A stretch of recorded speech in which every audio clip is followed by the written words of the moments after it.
Good morning po. Ako nga po pala si Nimpa Sumanggid. Nandito po ako ngayon sa Santa Mercedes sa Patungan, Marigondon, Cavite. Andito po kami ngayon sa isa sa pasyente po namin na napakaganda po ng improvement ng barley sa kanya. And then, siya nga po pala, si Tatay Ray. Tatay Rene.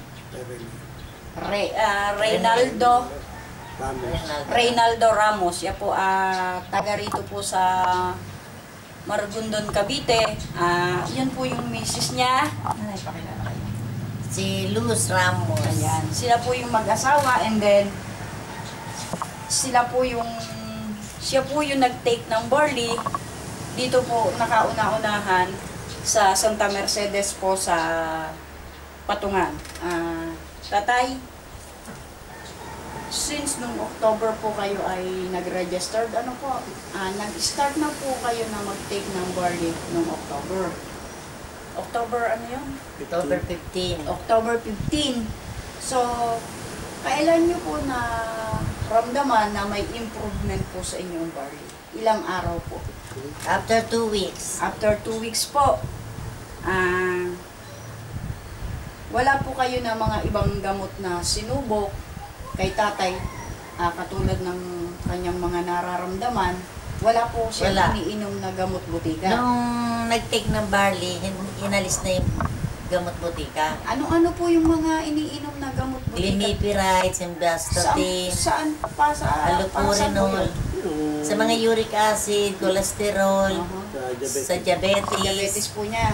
Glimepiride sa diabetes yun. Opo.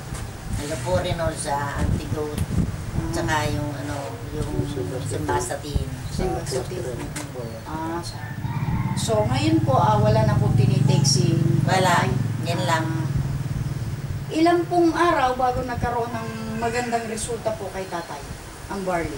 2 weeks nga. 2 weeks po. After 2 weeks po noon, dire-diretso po. Diretso ang take niya. Ano po yung gumaling kay tatay?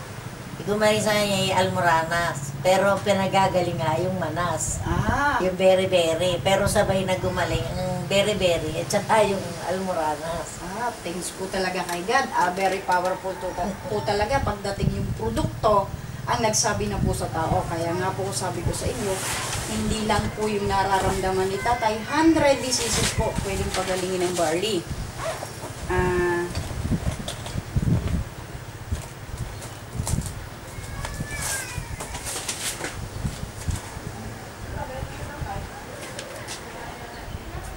Pagkatapos po nung yung pong almoranas ni tatay, kailan pa po niya naramdaman, nanay?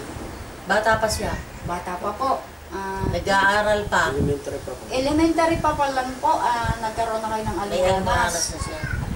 Dito pong nag-take kayo ng barley, nawala po yun. So, napakahabang panahon na yun. Elementary pa. Nung kami naging mag-asawa, lagi pong na kanyang short o pantalon niya, lagi may dugo. Tapos gawa nga nung ng almoranas. So, pero nung siya umupo sa wheelchair, lalo lumala kasi nga hindi nakakasingaw. Hindi po nakakasingaw. Kaya medyo talagang bumaho yung may amoy na po yung lumalabas kay tatay. Tapos nung nag-take siya ng barley, nawala. Nawala po. Pero wala sa nyo yung mapapagaling ng barley ang almoranas dahil ang pinagkagaling nga ay yung mga manas. Pero napagaling ng barley. Pati yung bukol sa likod. Yung bukol po ni tatay sa likod na hindi niya ina-expect na mawawala ay ngayon po gumaling na po. Very thankful po ako kay God. Ipinakilala po namin sa inyo ang barley. Hindi po namin ina-expect na tayo ay mag-mimic.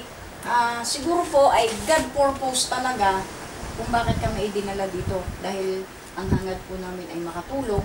Isa po kayo sa natulungan ng produkto at nagpapasalamat po ako hanggang sa ngayon po.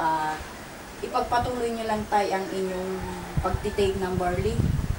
At sabi ko nga po sa inyo, kayo po ay makakalakad.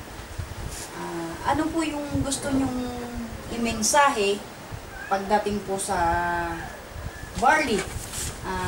Sabihin niyo po tayo, unang pasasalamat po, nanay, tatay. Eh kami nagpapasalamat sa Barley. Opo. Dahil sa kanya, sa herbal na yan, gumaling ang kanyang manas, beri-beri, at yung almoranas. So, may diabetes po siya. Kamusta po ang diabetes ng tatay? Pero laging mababa yung kanyang sugar. O di ibig sabihin po, normal na yun. Laging Dahil mababa. kapag po ang alam ko sa may diabetes, umaatake yan, para kanina uubos na kandila. Yun yung alam ko. At kapag medyo gumagalaw yung mga kalamnan natin, na parang ang sabi ng matatanda ay hangin, yun po ay sintomas na tumataas yung ating sugar. Ngayon po, hindi niya nararamdaman. Ay oo, ganyan nga yun noon. Misa kumikisay. Oo, yun po yung sabi niyo, Parang hangin siya. Pero yun po ay sintomas na tumataas yung sugar po natin. Ay, ganun pala yun. Opo. Ayun po ay isa sa natutunan ko sa pagtitrain ko rin po sa... Opo, sa pagtitrain ko po yan sa Sante. Si Dr. Glenn Cebuano po yung nagtuturo sa amin pagdating sa